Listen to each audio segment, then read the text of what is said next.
Welcome back, or welcome for the first time to Play This at My Funeral, the podcast about music and life and death. I'm your host, Dina Susan Alabade, and I'm so happy you've landed here in our little corner of the world because we're getting into some deep existential conversations. So buckle up. I hope you're ready to tear away any sort of avoidance you have about going deep, getting real, and the nitty-gritty ins and outs of being a human person that is existing right now, and discovering some amazing new music and hearing fantastic stories from folks just like you or me. That's enough of me. Let's get on with the show. Hello, Ben. I'm so excited to keep talking about your funeral playlist. Let's go. For those of you who don't know, Benjamin Kintisch is a classically trained, ordained Cantor. Yeah, sure. He's a musician and a singer and a father and a teacher. And I'm a chaplain, a songwriter. A chaplain. You're everything. And he is the creator of Life Review, the Hospice Musical, which is really exciting. We're going to talk about that a little more. But first, this is part 2 of Benjamin's interview on Play This at My Funeral. So we're going to specifically talk about the 9 songs, a musical, if you will, that you have chosen to be on your own funeral playlist. And it is filled with so many musical soundtrack songs. Yes. It is really evocative of like the peace-loving hippie 60s and 70s flower child era. For sure. And this is like a really lovely list. I was listening it to this morning with my kid in the car. It is like incredibly soul-soothing. It is... Oh, nice. Thanks. It is this playlist, like I'll tell you, whoever's listening, if you need a moment to regulate your nervous system, put on Ben's funeral playlist. Oh, cool. Stress-free funeral coming for my next of kin and friends and family who decide to show up. It'll be a totally mellow funeral, man. Totally, man. Oh, my Yes. God. And you came up with it so fast. So how did you approach building your funeral playlist? Or like, has it sort of always been percolating in your mind? Well, my shortcut was that 6 months ago, as a first-time attendee to the Endwell Conference in California, I was trying to kind of make, as a new person there, not featured on the stage, I wanted to sort of make my presence known. So I was doing this extra eager interactions with the conference act. I think it's called Whova, WHOVA. Okay. Not important, but it's the sort of thing where it's like a baby social media app for conference attendees. So if you're very active, people kind of know you before you get there. And I was all over it. And one of the discussions I started was end of life funeral playlist. So it's almost like your show. When I found your show, I was like, oh my God, I've done this before. It's like we had the same great idea separate from each other. But what I did was just to make a lively discussion about music. That's my favorite thing. I said, hey, conference attendees, I'm starting a Spotify playlist for songs to play at my funeral. I actually shared this with you, Dina, in advance of our conversation. It's a huge list. It has like 20 hours of music because a lot of people jumped on it. And what's so wild, I haven't listened to the entirety, but it goes from songs like mine that are mellow and peace-loving to like metal stuff.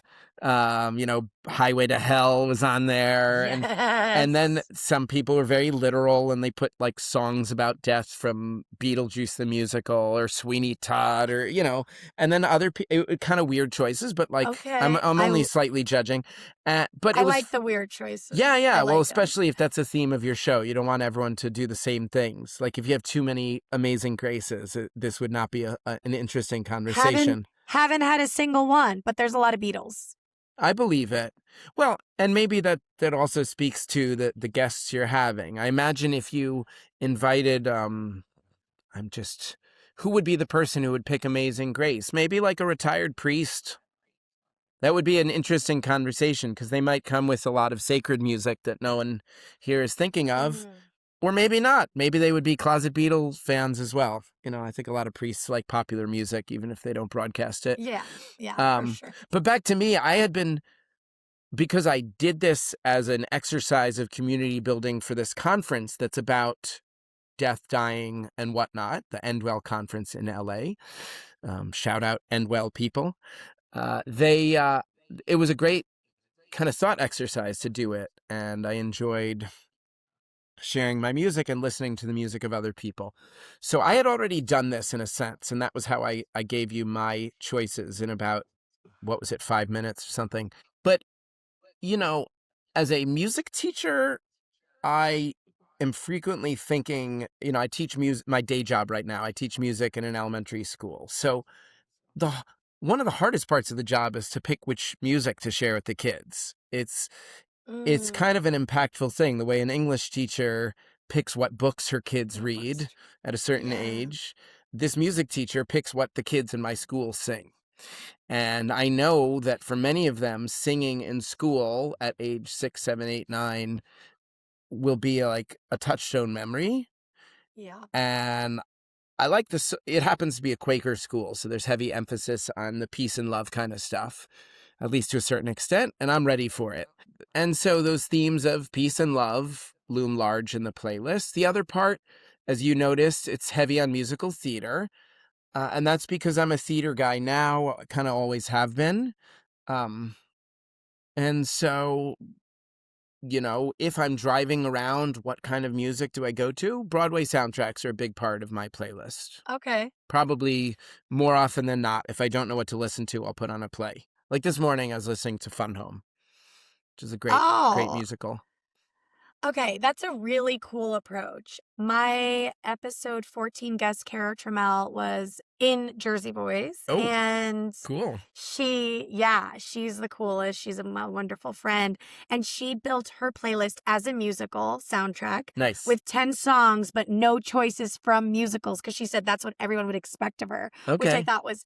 So this is but such still, a cool with the approach arc that you're of doing. Beginning to end, did she have an I Wish song in there? Probably. Yes. Yeah, that's an important Sarah principle. Bareilles. Yeah. Yeah. Okay. So you start off with The Only Living Boy in New York by Simon and Garfunkel. And admittedly, I don't believe I've ever consciously listened to this song. I know the song. It's on the Garden State soundtrack, which is how a lot of people our age know it. It was... You could call it so good. Yeah, it's amazing. You could call it a lesser hit. It didn't make the top 40, but it's a beautiful song. Fun fact, I used it as I unsuccessfully auditioned for American Idol. So that was my chosen solo. Unfortunately, the producer said, "I'm sorry, you're not ready for American Idol." They were British. And they apologized to me. What do you know? And then I went to the bathroom and I cried. I was very disappointed. Oh, but when I was late bloomer, man. I'm gonna hit stardom in my 40s, and I accept that. Yes. Same. I auditioned for So You Think You Can Dance when I was 20 in New York, and are you a former dancer, Dina? I still call myself a dancer. Oh, sorry, I didn't mean former. You current, a dancer, present and always. Dancer. Dance is a big part of my life. Yes. I want to play a little of this because it's so. That's a great extension. I did one semester of beginning modern dance senior year, mostly to meet girls, but anyway, that tracks.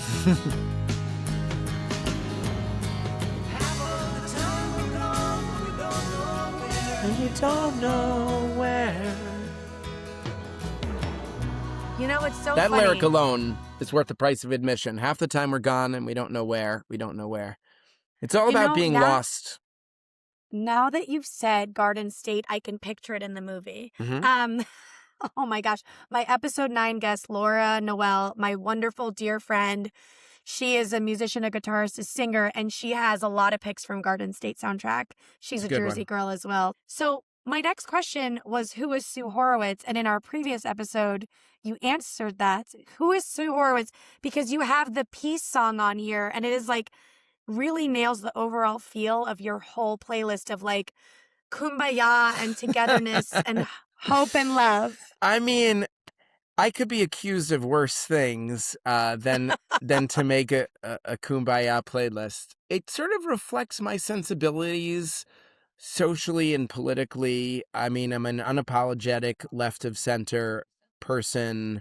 And even though this wasn't a forever job for me, I'm currently wrapping it up at this Quaker school. I like the fact that peace and peace-related songs and getting along and community and being kind to the earth, these are all themes of songs that are going to be safe and embraced by this community. That's not the case in every school everywhere. That might get some eye-rolling and dismissive remarks in some places. But in this place, they feel it. They're really into it. Quakers are historically a religious sect that did peace and had a lot of conscientious objectors during the Vietnam War and so forth. So while I'm not a Quaker, I'm comfortable in this milieu.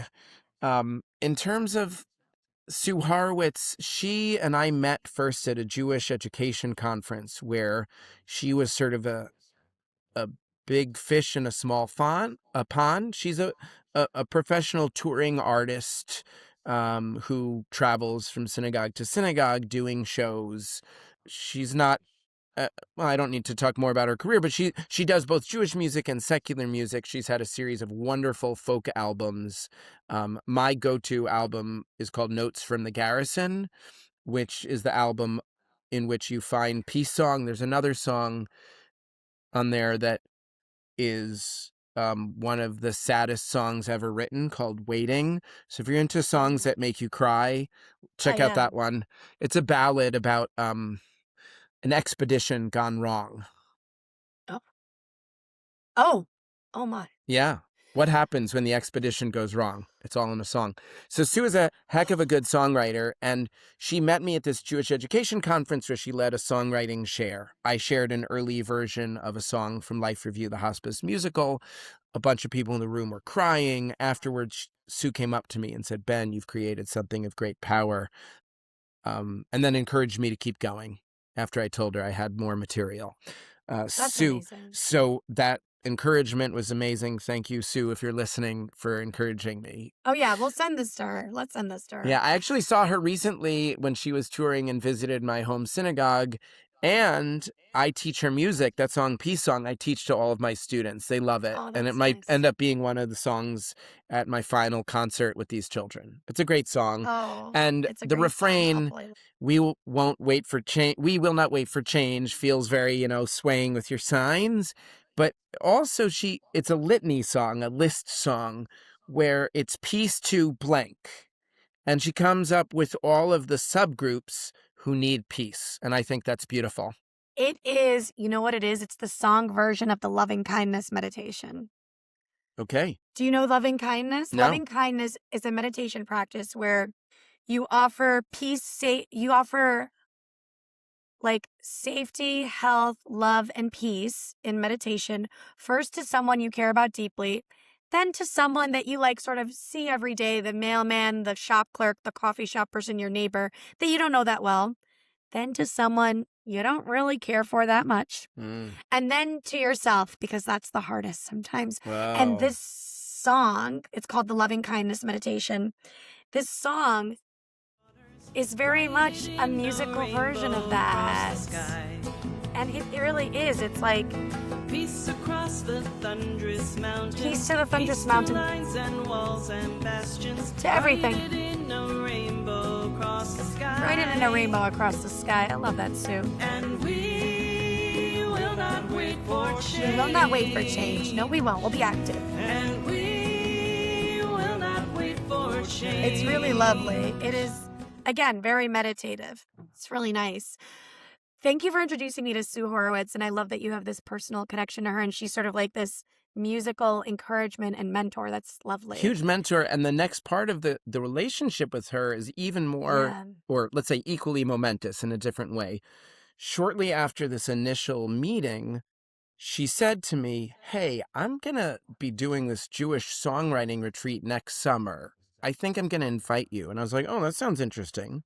She ended up actually following through. She started this thing that's now 10 years running called the Jewish Songwriters Cooperative Retreat. Amazing. It initially was an invitational kind of thing, and now it's expanded a bit more. She has about 30, the Jewish number 36. That's 2 times 18. Yeah. You give it as a gift certificate if you can't swing 54. So she started this retreat, and it was life-changing for me, Dina, as a creative. I went there, and I've been every summer ever since, except for the COVID summer. Haven't missed a year. And I found my second and third co-writer, Michael Miller, who co-wrote 6 or 7 songs for Life Review. Andy Basov of blessed memory, he co-wrote 1 song, died several years ago, but, we honor his memory. But, that's pretty big to have 2 additional music writers. Turns out Jason is a wonderful composer, but also a very busy guy as a professional. So having a bigger creative team was very important. The other thing is that community of songwriters was a community of encouragement. And so every year I had more material, and these people were excited and hearing me. Lovely. And now some of them have helped me out with the Kickstarter campaign in major ways, which is generous and supportive. Community is everything, Totally. I like to say.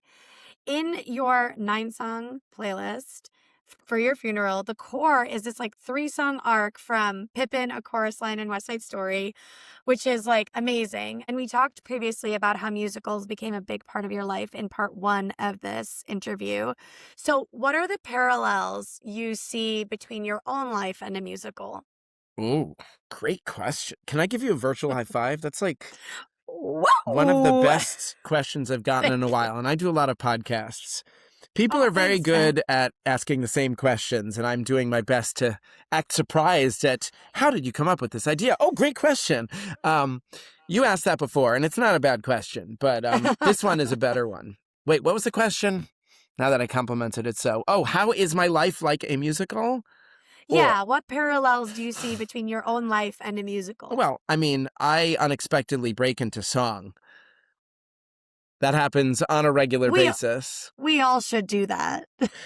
Sometimes it happens in an interview. All of a sudden I'm singing.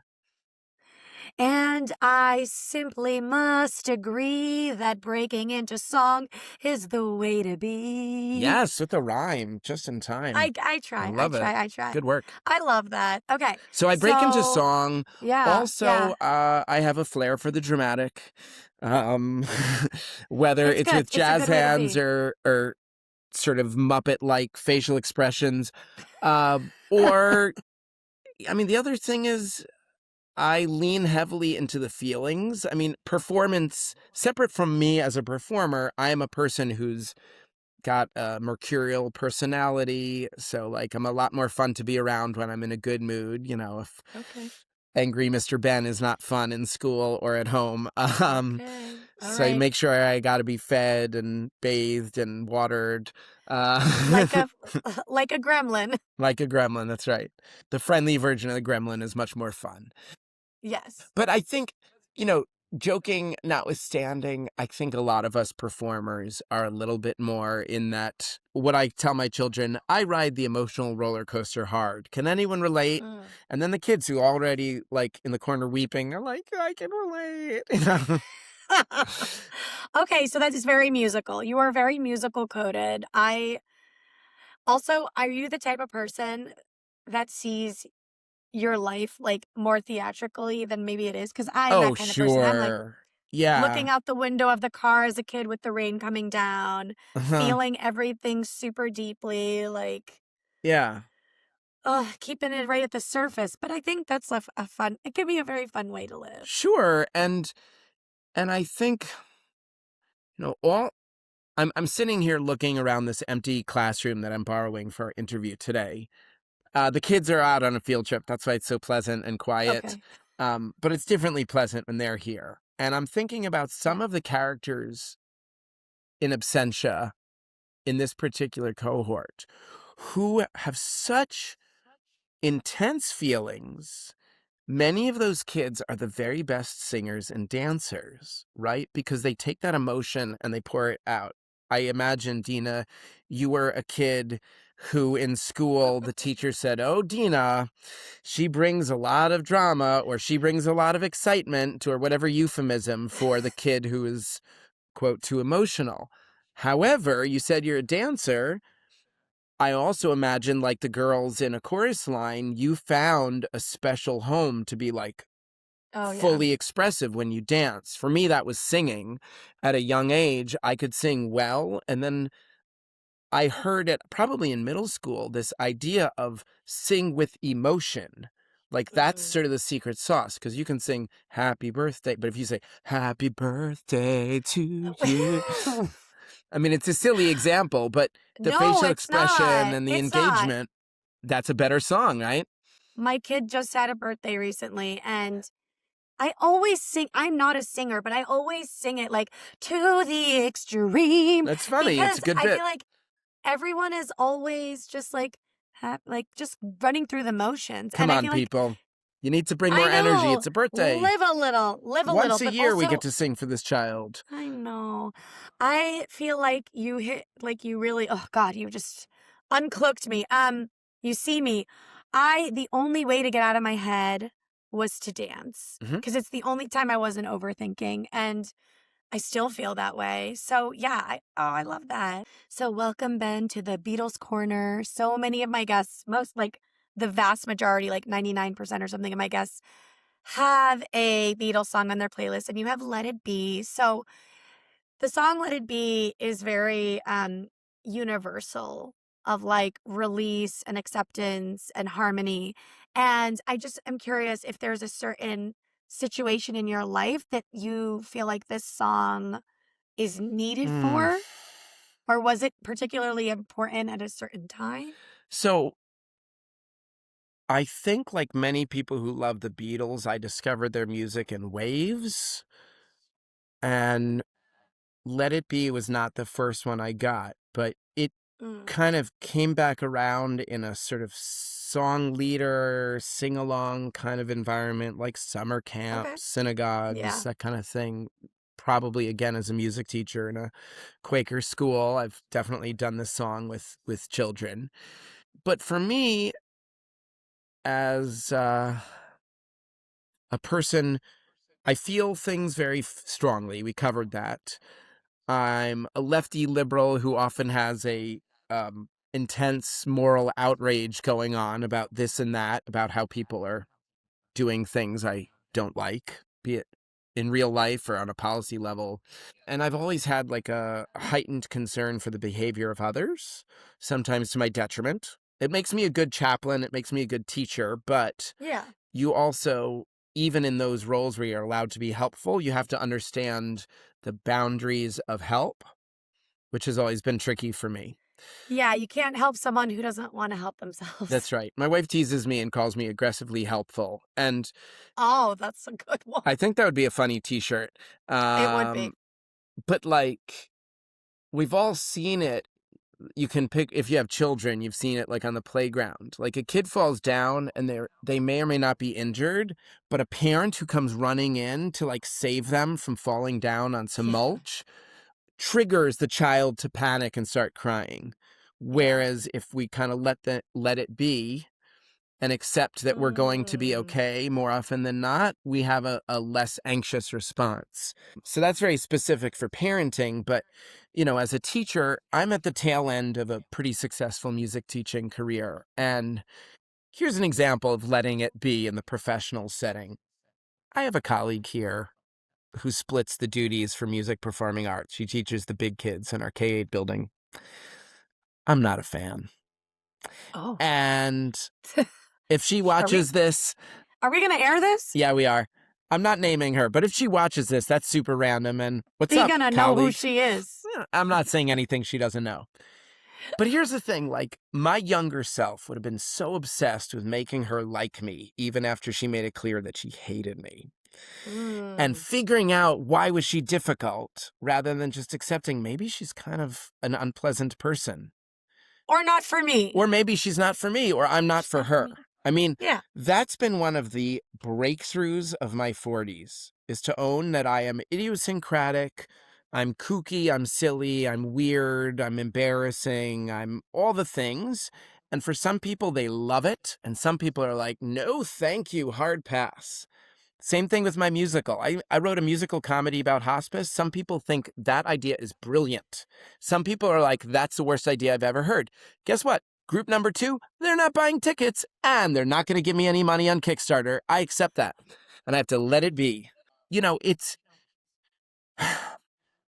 We were having this conversation with her daughter, who, like her father, is high energy, interesting, a little kooky. She's not for everyone. And I have a feeling she's not going to win at her upcoming school election. And if she wins, great. If she doesn't, we'll deal with the disappointed child. But part of the conversation I want to keep having with her and any other child, you know, who's not my own, but I know in a teaching capacity, is like, you can be you, and you're not going to be for everyone. That's truth for everyone. I mean, think about celebrities. Even someone as well-loved as Taylor Swift, we know haters going to hate. She gets so much hate. So much hate. I can quote her as fluently as I quote musical theater, because my wife and I were Swifties before our daughter stole that from us. I mean, joined us in the Swiftum. Joined. No, there's enough Swift to go around for sure. Plenty. Yeah, but like, even for that, I often preach to my children in school, like, it is wonderful that you like who you like.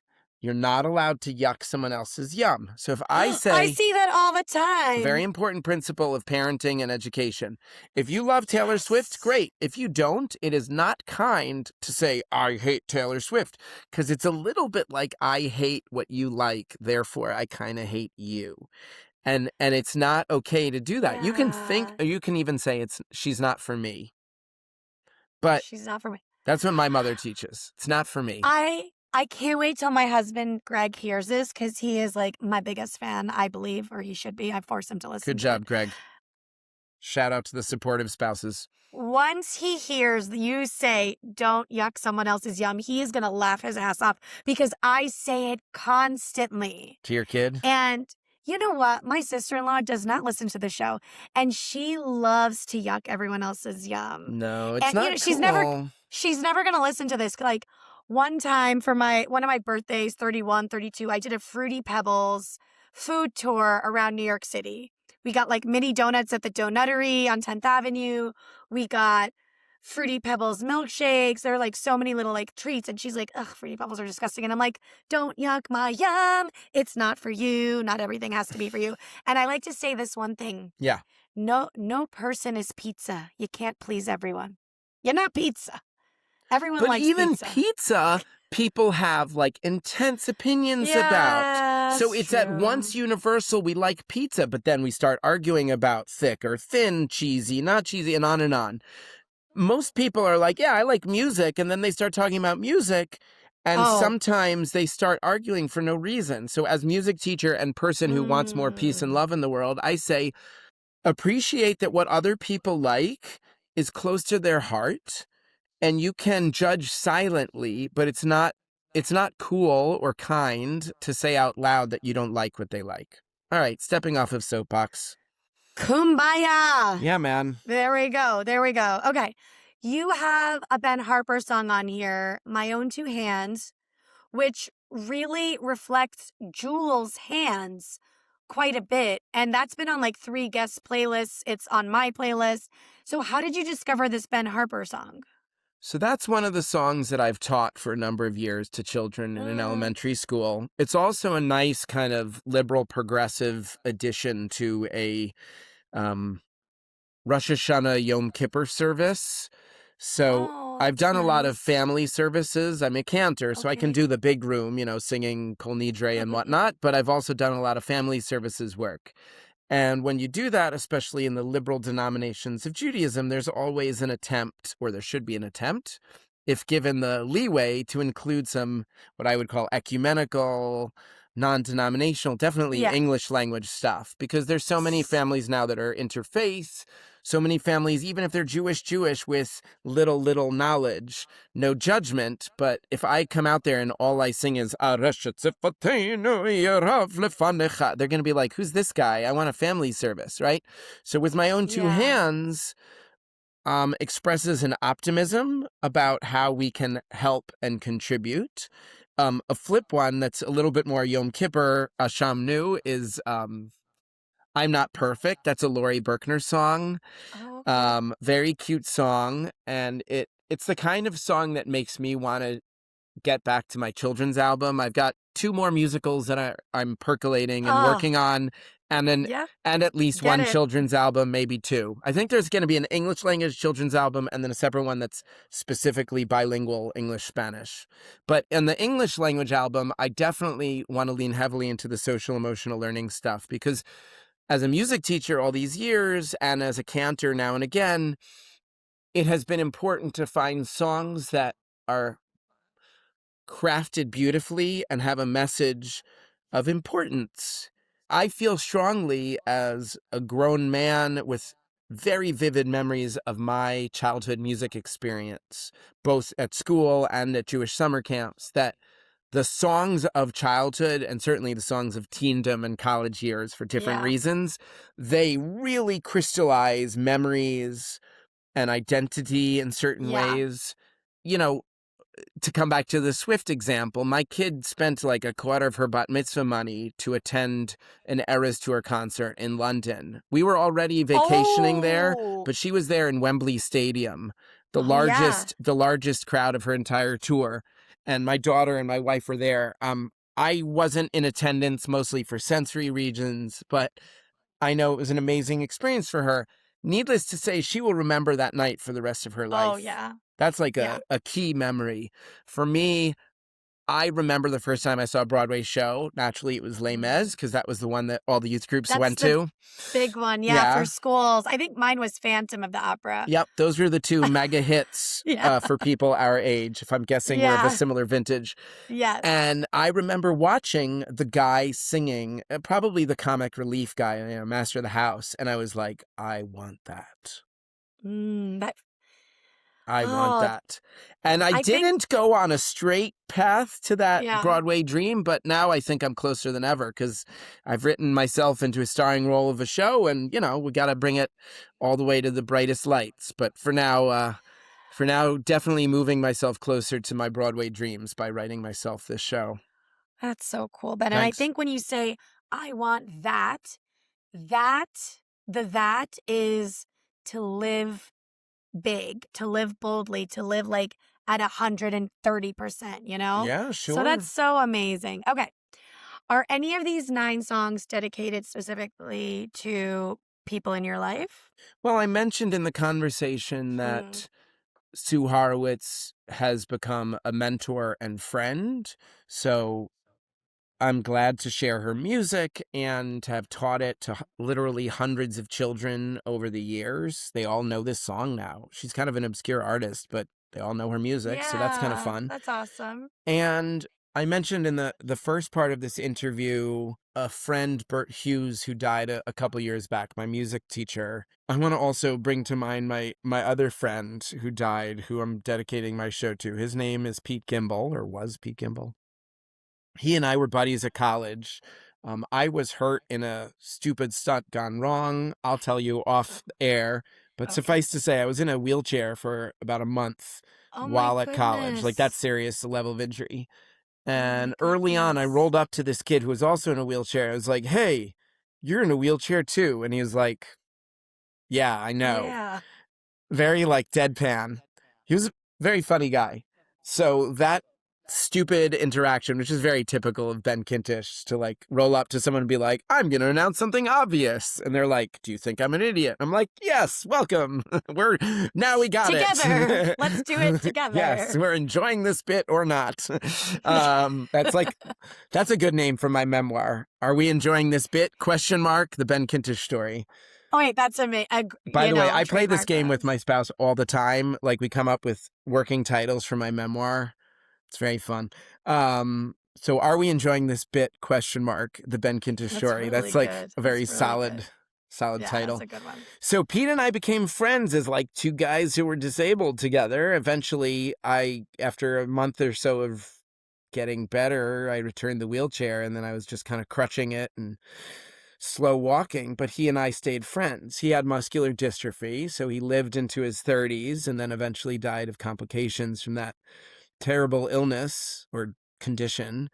But Pete lived a very big life despite the challenge of disability. He met a girl at a frat party, and then they ended up not just hooking up, but dating, and then they married. So that's Oh, exciting. You never that's know where those amazing. dance floor liaisons will lead. Um, and I was proud to play a small role because I was a buddy at the time, encouraging him to leave his room more frequently. It can be kind of lonely to be a disabled kid at a college full of able-bodied young people, but I dragged him out to come have adventures with me and party, and so I take a partial responsibility for him finding the woman who would be his bride. And he lived big, like not just getting married, but he was interested in helping others. He got a master's in social work, I think, and then until the final illness that took his life, he worked professionally with different organizations that served other people with disabilities, leading like support groups, doing counseling. A lot of people, when they get injured and then find themselves all of a sudden disabled person, they go through intense depression and feelings of loss. And he helped those people. So What a life. what a life. And, What a life. you know, we were talking about Let It Be as sort of like an anthem of acceptance.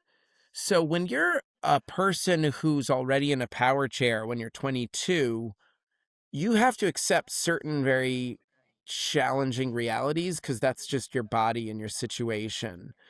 And something I learned hanging out with him as a temporarily disabled person was like trying to cultivate a good balance between wishing it were different and then accepting the body that you're in. That's also a big theme of my hospice musical. You know, in order to be in hospice care, you have to accept the fact that you have a terminal diagnosis. 2 doctors have testified that you have 6 months or fewer to live. That's like the clinical way. But philosophically, you and your next of kin have to accept it. You have to accept it. You have to forego aggressive medical treatments and a whole array of interventions that hospice will not provide, such as ventilators, such as feeding tubes, and so forth. So if you're not going to do that stuff, you can do hospice care. If you need that stuff, you can't do hospice. You go to a hospital to die. And people can make that choice. I think what's so powerful about hospice care is, and to me, it's very much part of the death positive movement, of which I consider myself a proud member. There's this, I guess listeners, you may or may not know about death positivity. I don't know if you've spoken about this on your podcast, Dina. I haven't, but I feel like... Did you know it's a thing? No, but I feel like I'm inching towards it because what I talk about on the show a lot is that Western culture does not talk about death or face deeper, darker realities of life. Eastern cultures, many, many do. It comes through in Shiva. It comes through in like...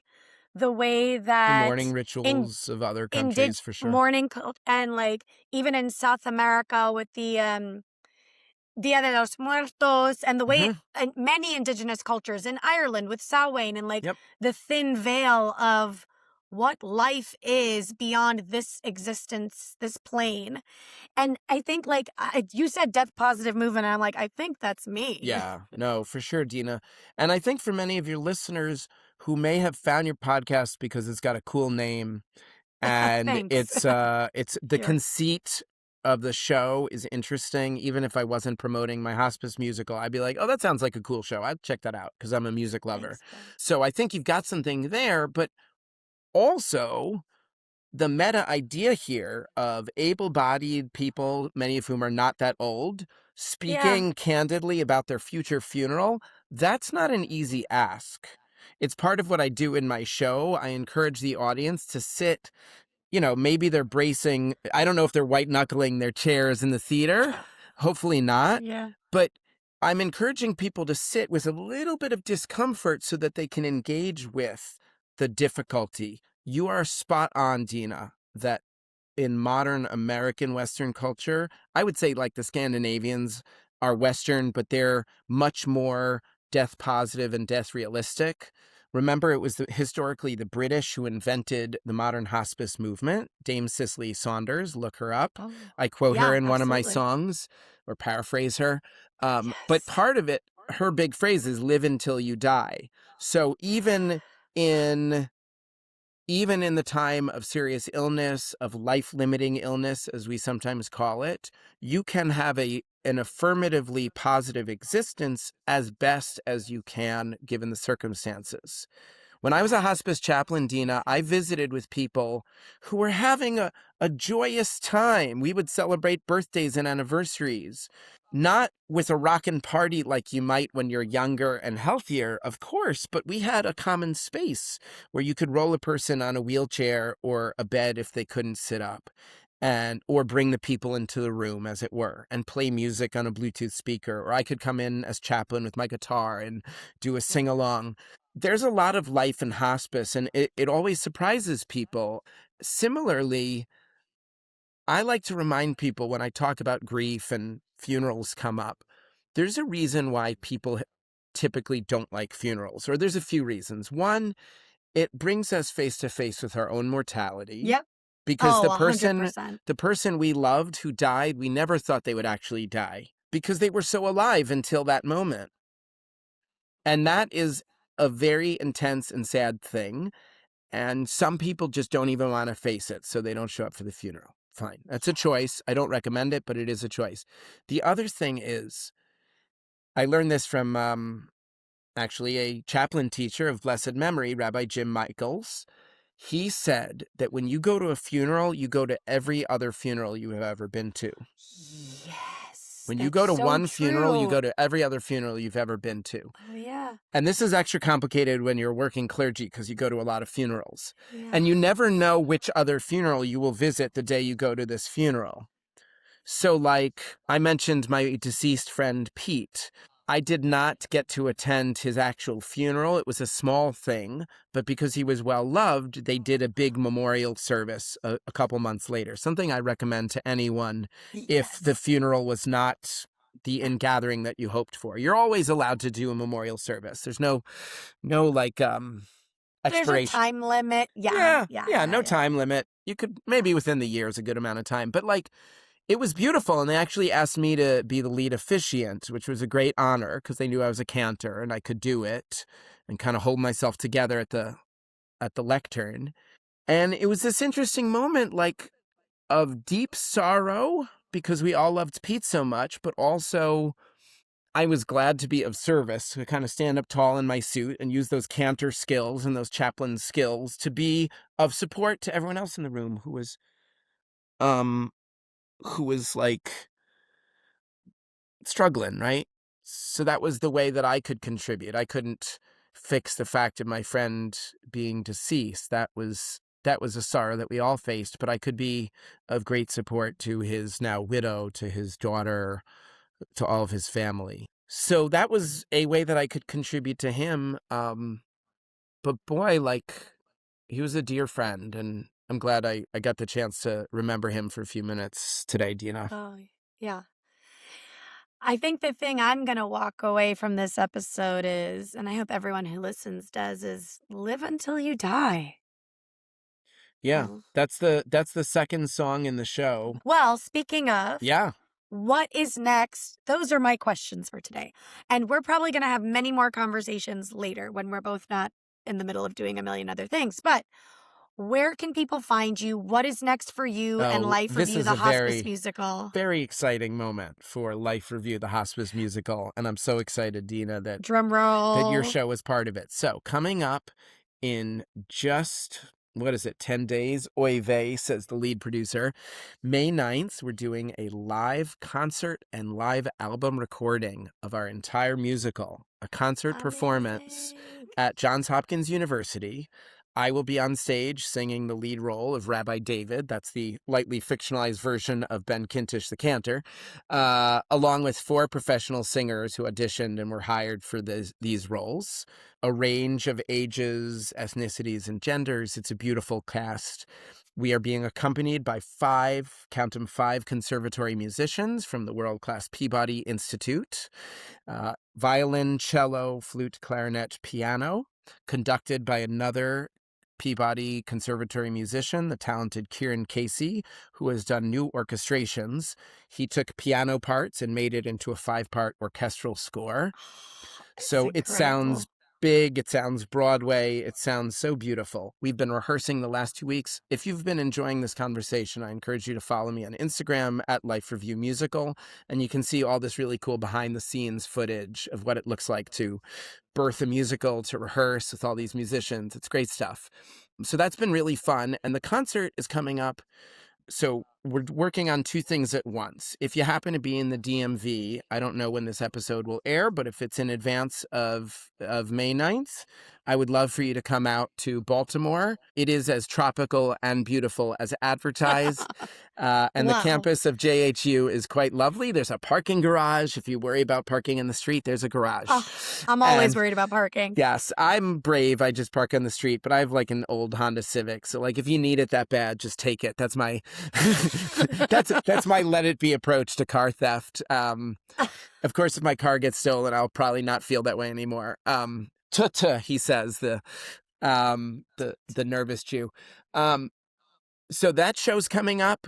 Ticketing is live on Eventbrite, and we're running out of tickets. So by the time you hear this, if you want to be there in person, DC, Maryland, Virginia, come on out. We'd love to have you in person. I imagine most of your listeners can't be there in person. You can still support the project. Well, we have listeners all over. Of course, Dina. So If you don't happen to be DC, Maryland, Virginia, you can still support the project. We're doing a Kickstarter. We are already this close to our goal, which is really awesome. It's possible we've already hit the goal by the time we air this. However, here's the thing. Our $6,000 goal, which I'm so proud of hopefully having gotten by the time this airs, that doesn't cover all of our expenses. The afternoon or evening of music is closer to 10 or 11 grand. So we are very eager and happy to have people give beyond the $6,000 goal. So we have to rely less on the take at the door, because who wants to stress about ticket sales, right? I want to be focused on singing my best and giving my best performance. The other thing that's cool about the Kickstarter, if you're curious to hear more of the music that I broke into today, we are selling album access. So we're doing a live concert album. We have professional sound recording engineers doing a live concert recording. They're going to mix it afterwards to make it sound chef's kiss. So I think it's at $100. You get the digital download, yours to keep. $150, you get a CD, because people apparently want CDs sometimes. Everyone wants that physical media right now. And then at a higher level, a leadership level, I think for $500, I stream the entire one-man show to a small audience. For $1,000, unlimited audience. $2,000, I'll do a house show. You just have to pay for my travel and lodging. I'm serious. You're still I believe you. I mean, I've done house shows all over the country. People love it. It's very impactful. So, you know, if you're part of a nonprofit, you can book me as a fundraiser. Let's talk. Yeah. Well, Ben, it's such an exciting time for you in the show. We're going to share everything. We're breaking this up into 2 episodes. We're going to try to turn them around as quickly as possible. And I'm so grateful to have gotten the chance to talk to you and learn from you. Feel like you're a new old friend. Yeah. Oh, I love that phrase. But thank you so much for the time, and we'll share this out soon, and we'll talk soon. Dina, thank you so much for the opportunity. So long, everyone. Thanks for listening. Bye. That's our show for today. Thank you so much for being here with us. If you liked the show or loved the show, make sure you hit that follow button wherever you get your podcasts so you don't miss an episode. And please, please, please rate and review, leave a comment, drop in the notes a new song you discovered that you loved, or the song or songs you want played at your own funeral. I'm so happy to have you listening, but also you can follow along on more across Instagram, TikTok, YouTube, etc. at Play This at My Funeral podcast. So thank you to our sponsors. Thank you to our guests. Thank you to my editor and co-producer, Alicia Marcondes. And I'm just going to leave you with this one last thought. Don't be afraid to go deep. Dance every chance you get. And always keep it real. Thanks for listening. Bye.